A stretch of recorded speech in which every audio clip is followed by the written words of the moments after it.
Hi there, it's Sam here from MyPhysioSays.com. Today I'm going to show you some exercises that you can do with a stability or exercise ball.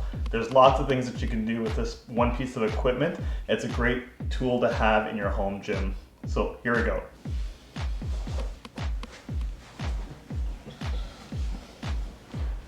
The first exercise we're going to do is the ball knee chest stretch. So we're going to start with the ball underneath our heels, lying on your back.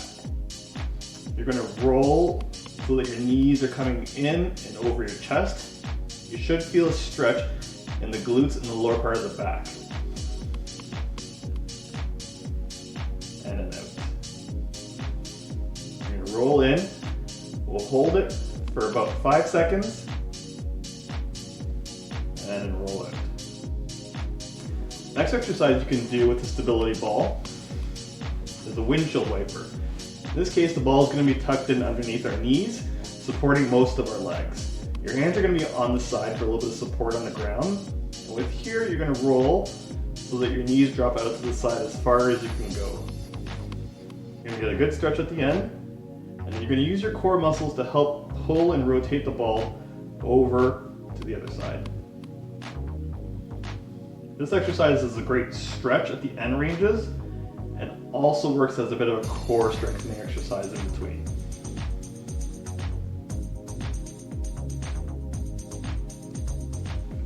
Next one we're going to do is the ball bridge. For this one I'm moving the ball a little bit further away so that most of my calves are supported under the ball. We're going to have our hands down to start. What you want to do is engage your core and then squeeze your glutes as you lift your hips up off the ground.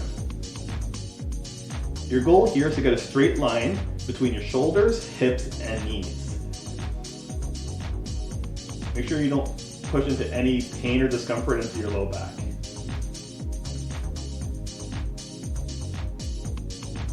To make this exercise more challenging, we'll take the arms off the ground. So next what I'll do is put my hands on my belly button, only keep my elbows down. And another variant to make it even more challenging is taking my arms off the ground completely. This will make it so that I have to control the lateral movement, the side-to-side movement of the ball. And in addition to that, we can add a curl. So we're going to bridge up and then curl our knees in and out. And here I layer in the same variant.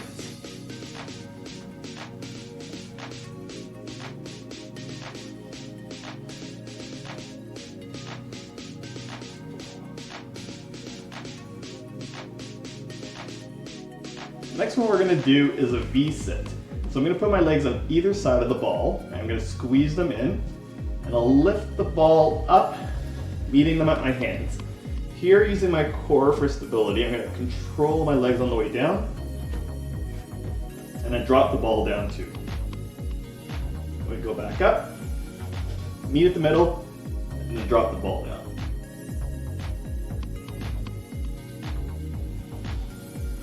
And the last one we'll go over today is the dead bug with the ball. So we're going to put the ball between our knees and hands. And you're going to extend one leg and the opposite arm down towards the ground.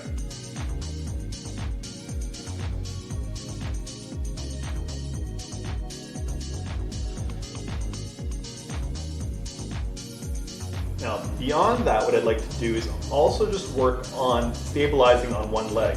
So I'll keep one foot down. I'll start with my arms out to the side. Make sure my core is engaged by drawing my belly button down and in towards my spine. And I'm going to raise one heel off the ground about an inch. Here, what would normally happen is with my leg up, I would shift to the right, but I'm going to use my core to help rein that back in. And then we'll switch. So I'll alternate for this ball marching exercise. So my left leg is up, holding that in, stabilizing my pelvis, making sure that I'm steady on the ball, and then I'll switch to the other leg. As I become more and more comfortable with this, I'm going to close my eyes or cross my arms on my chest.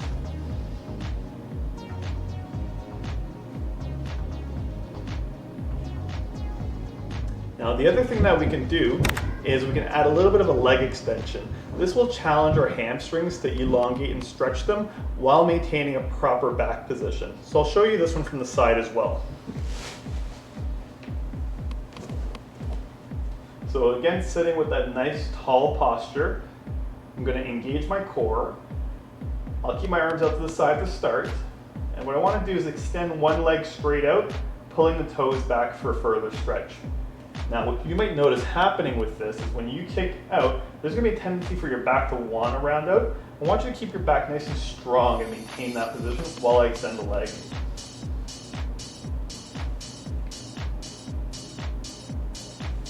And again, we'll bring the arms in for an added challenge.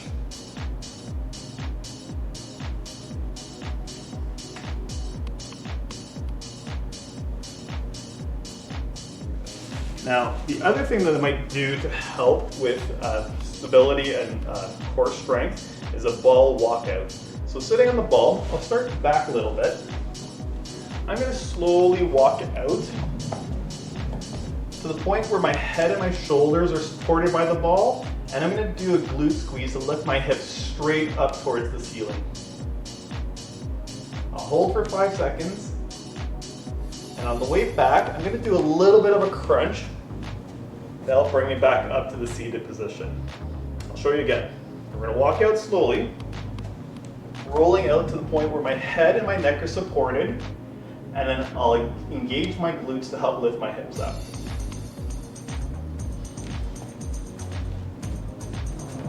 Good. And now for the twist. I'm going to walk out as far as I can, again keeping the hips up. I'm going to put my hands up, and this time I'm going to twist and roll onto my side. I want my chest facing to the side with my arms facing to the side, and I'm balanced on my shoulder. I'm going to slowly control and then roll out to the other side as well.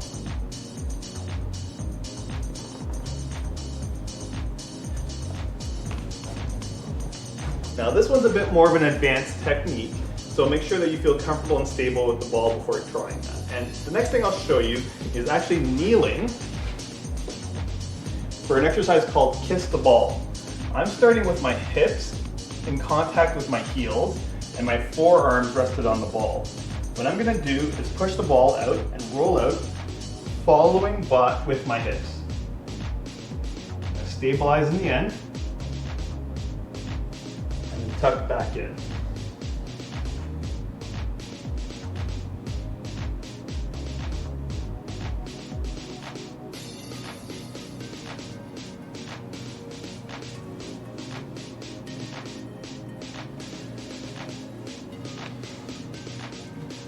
Those are exercises that you can start with to get yourself familiar with the ball and to train your core for back strength. If you have any questions, leave a comment below. Thanks for watching.